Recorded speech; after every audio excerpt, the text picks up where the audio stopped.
Good morning. আশা করি আপনারাও ভালো আছেন, আমিও ভালো আছি। চলুন নতুন একটা ভিডিও স্টার্ট করা যাক। পায়রা তো তার ফেভারিট জায়গায় বসে আছে। বারান্দায় বসিয়ে দিলে সকালবেলা কত তার বন্ধু আসে গল্প করতে। এই গাছগুলো হচ্ছে সুপুরি গাছ, যেটা বাগানে লাগানোর জন্য আনা হয়। অনেক কোম্পানি গ্রিন টি খেয়েছি, বাট ফ্লিপকার্টে এই গ্রিন টিটা দেখলাম খুব কম দামে পাওয়া যাচ্ছে, তাই আমিও অর্ডার করে দিয়েছিলাম। তো সেদিন এসে দেখলাম ভেতরে গ্রিন টি লেমন ফ্লেভারটা আছে। 1 কাপ গরম জল নিয়েছি, তার মধ্যে গ্রিন টি প্যাকেটটা ফেলে দিয়েছি। কিছুক্ষণ রাখার পর গ্রিন টিটা নিয়ে খেলাম, দেখলাম টেস্টটা ঠিকই আছে। বাবা আর মা এখানে বসে সকালের খাবার খাচ্ছে। তারপর হঠাৎ মনে পড়লো আমাদের যে পিঠে ছিল তো কালকে, তো এখানে বৌদি হাঁড়ি থেকে পিঠেগুলো একটা বাটিতে করে রাখছে।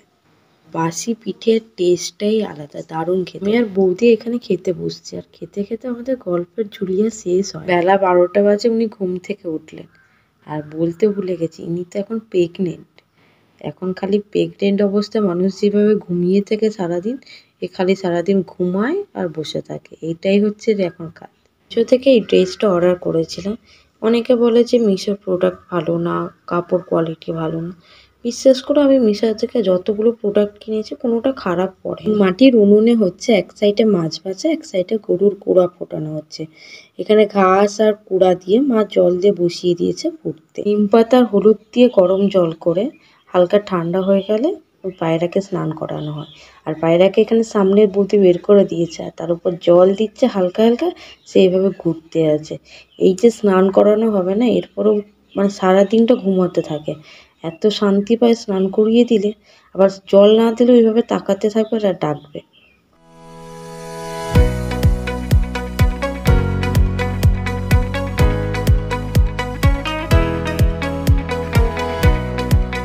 দুপুর বা রাতের খাবারে মা যদি খাবারটা বেড়ে দেয়, দেখবে তৃপ্তি করে খায়। আর যেদিন মা আমাদেরকে, ধরো মা বাড়িতে নেই বা কোথাও গেছে বা একটু দেরি হচ্ছে, আমি আর আমার বৌদি কি বাবা কি তিনজনই ওয়েট করে থাকি, মা খেতে না আসলে আমরা খাবো না। ঘুম থেকে উঠে দেখি আকাশের এই কন্ডিশন। কিন্তু দেখো যেমনভাবে মেঘ ওঠে না, ততটা বৃষ্টি আর হয় না। একটা মজার কথা বলি, পায়রা সকাল থেকে সন্ধ্যা পর্যন্ত বারান্দায় থাকবে। যেই সন্ধ্যাটা হবে সেই ছটপট করবে, যেন খাঁচার গেটটাই ভেঙে দেবে। দিলে খাঁচার গেটটা খুলে দিলে উঠতে উঠতে চলে এলো আমাদের ডাইনিংয়ে চলে আসবে।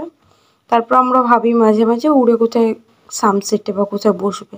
না, ও ঠিক তার ফেভারিট চেয়ার আছে, যে চেয়ারে ও ঘুরবে কিছুক্ষণ, সেখানে আমরা খাবারটা দিয়ে রাখি। এভাবে ঘুরতে ঘুরতে কিছুক্ষণ পর ও সেই চেয়ারে গিয়ে বসবে। বসতে বসতে ওখানে সে ঘুমাবে, টিভি দেখবে, টিভি দিকে তাকিয়ে থাকবে। যেই রাত্রে ধরো 10টা বেজে গেছে, খাঁচার মধ্যে ঢোকানো হবে, ঢুকবে না সহজে, সে পুরো ঘরটাকে উড়ে দেখবে।